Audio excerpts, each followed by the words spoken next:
Hello, my name is Bhagyashree Shungare. I am currently pursuing data analytics in business decision making. On my professional front, I have been a digital marketing and SEO specialist. So, in this video, I am going to talk about three real life ethical dilemmas that I faced in my career, and I would like to also mention that how I deal with them. So I'm gonna also talk about each situation that gonna connect with chapters 1 2 3 from our course, and I'm also gonna mention textbook ideas like moral awareness, values, and ethical decision making process. So let's start with dilemma 1. Okay, so dilemma one, which is being asked to post fake reviews. So this was a situation where I was working with a company named Media Pasta, and that time we were working to boost one of the clients' local SEO ranking. So I remember that in that situation, my manager has asked me to write a fake 5-star review using different names and email IDs to boost that particular client's Google presence. So at start, I was like, I could not see that why this thing has been asked to do. I really felt that this was really fast trick, but at the same time, I felt that it was dishonest. I knew that if Google found out, then it could get we could get a penalize that client's business. Plus, I didn't feel it right. So, who was involved in this situation? So, me, my manager, my teammate, and the client. So, although client didn't know about this, obviously, but what I did in this situation, so I raised my concern with my manager. I suggested that instead of putting up fake 5-star reviews, we could just encourage real customers to give the honest reviews about the service. And I also offered that we could also start with email marketing, um, just to outreach to the people. So in this situation, I felt that I'm glad that I took a stand. It takes really courage to come forward and talk about what you feel it's right. I felt better. I didn't trick anyone. And looking back in this situation, I really felt that I would definitely do this sort of thing all over again in the future if I ever face. Okay, so now I'm gonna start talking about dilemma 2, which is misleading discounted ad copy. So I remember in this situation, I was again working with a firm Media Pasta, which is a agency, and there I come across to work on a PPC campaign for one of the client, and the client was asking us to include a phrase called 50% off on all products, even though there were only few items which were discounted. Still, he has asked us to put a tagline or an ad copy which states that there is a discount offer of 50% going on all products, which I felt is misleading. So, because in this situation, customer would definitely feel tricked if they see the tagline, and as and when they'll visit the site, they will feel that there's something misleading going on. So, who was involved in the situation? Obviously, me, myself, my teammate, the client, and my manager. So, what I did in this situation, I explained the risk to my client. I said the customer might feel misled, there might be a loss of trust, potential flagging also might happen by Google. So I suggested that instead of putting 50% off on all product, we can rephrase it using up to 50% off, which could be a accurate statement for the ad copy. And the client agreed, and I was relieved. I reminded myself that how easy it is to cross that ethical line in marketing. In the meantime, I also felt good that knowing all these things, I have actually make that client um, understood that situation. So here the example, the reference example which I have taken from the textbook, which is from chapter 2, page 36, step 5 of ethical decision making, which is also considerable uh, for the impact on stakeholders. So this is just misleading ads could definitely gives you clicks, but it will definitely hurt the customer's trust. So that is what I learned from this. The values what involve is transparency, trust, respect from the customers. So at first I thought that everyone in the team has agreed upon the tagline, but I felt that it wasn't really good to follow that, you know, that sort of thing, just to attract customer or just to get those views and clicks. It is really important as a marketer. I felt that we should be in the that ethical line, and we should respect what the customers is looking for, and the outcome has to be justified. So I focus on doing the right thing in marketing, and I felt that why ethics are important. As mentioned in chapter 1, page number 17, I believe, marketing ethics means respecting the customer's right to make the informed choice. Here also transparency is definitely mattered, professionalism and accountability.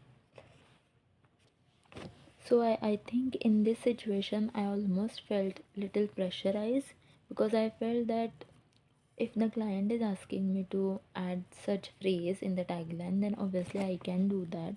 I should not go against with what the client is looking for. And also I thought that no one actually reads that much carefully any tagline. Obviously people look for discounts or anything that attracts their eyes, but I felt that I really was in pressure that time that I should follow what my senior is asking or what the client is looking for. So but in this factor I felt that there are 8 steps involved which are used. First is define the issue, that is false advertising. Look for consequences, loss of trust. Consider duty to the customer, um, integrity to guide a decision. And lastly, my gut said that it was dishonest, so I changed it. So, psychologically, if we think about it, then I felt that a desire to please the client quickly, but also at the same time not wanting to deceive that moment. So, ethical style has been used. So, I acted based upon the right principle, which is honesty, regardless of what the ad performance might be. I followed the dilemma, and I felt really right upon this. So, yeah, this is something that I have learned from this situation. Okay, so now I'm gonna talk about dilemma 3, which is using unverified email list. So, in this situation, I was working with another agency. It was a SEO agency, and there I come across with a client who shared a large email list containing different email IDs they have collected over a period of time. I noticed many of them, the email ID didn't seems to be collected through proper source. Still, we gathered all the data. So I felt in this situation, sending marketing emails without permission could definitely lead to complaints or legal trouble under a spam law. Who was involved in this situation? Obviously, myself, my manager, the client, um, and my teammate. So, what I did in this situation, I spoke with my supervisor. I suggested that we should confirm how the emails were collected. We should definitely ask the client that uh, how the email IDs has been collected over a period of time. Is there something, some sort of source that they have used, or it just a email list that they have gathered it in a way that could mislead, or that could lead to a kind of trouble. So I also recommended to re-engage campaign asking to confirm the email IDs or the interest of the people who have already visited the site. So I definitely feel that just because we have immense large amount of data and email IDs, we should not just talk about that thing, but we should also see how many spam email IDs are there, which are repetitive ones, or what sort of source that they have used over a period of time to gather that data. As a marketer, it is our responsibility. I felt that using people's data correctly. If so and so person do not like to receive a promotional email, then we should not send that without their permission. So I think respect, data privacy, and fairness is really important in marketing concept. Plus, I heard a factor that no one checks, but it's also a kind of thinking that I had, that there could be a long term damage that could happen to the brand. Also the steps which was involved is, I gather the facts, how the list was built. Second, I considered how the customers would like to receive a spam mail. Plus, it's a duty of a marketer to protect the brand's integrity. So, I suggested a safe re engagement campaign to run so that we could get a simplified version and simplified way to receive email IDs. So, the psychological factor in my mind at that time was going on is a fear of slowing down the project or annoying the client, but I felt it was worth it doing so. So, I considered the long term approach rather than just looking at the certain risky path. So, I followed what the ethics should be in marketing, so I did that. So I felt that across all the situation that I came across on my professional career, I realized that ethical decision making is way more important, and it takes a lot of courage, values, and strong thinking to look for a long term approach which is right, and what things we should not do as a marketer. So I think speaking up is really hard, but it is necessary. Following the 8 steps gives you clarity and confidence. On ethics point of view, I feel that we should also see from client's perspective. We should also see from the brand's perspective, and it is really important to do not cross that ethical line. So this is what I believe that I have learned from all these three situations. I also would like to mention that I took this example from chapter 3, page number 61, talk about bounded ethicality. How pressurized one could feel to stand against what we have been asked to do. But I think at the same time, as a marketer, it is important to follow the ethical boundaries and value what the client is looking for. Well, I would also like to reflect a bit of another reference example which I took from chapter 1, page 12, ethical leadership, which talk about doing what's right even when it's hard. I follow that. So it takes honesty, professionalism, doing work that is ethically good, and it's good for long term process. I also would like to add a framework called virtual ethics. Here I wanted to act like I'm a responsible and an honest marketer when it comes to write an ad copy or doing SEO ranking or boosting any campaign. So I think following what the principles are, it's really important, and we should also see from the clients and the customers perspective. Well, I would like to just say that thank you so much for watching. This ethical dilemmas definitely has challenged me over a certain period of time in my career, but I would also would like to mention that it has also helped me grow. Think about for a moment and deal with the situation, which was tough initially, but later on I felt what I should be doing and what the brand is looking for.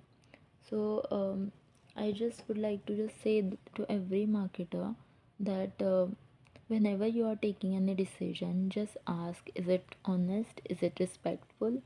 Would I be feel good after doing a certain thing?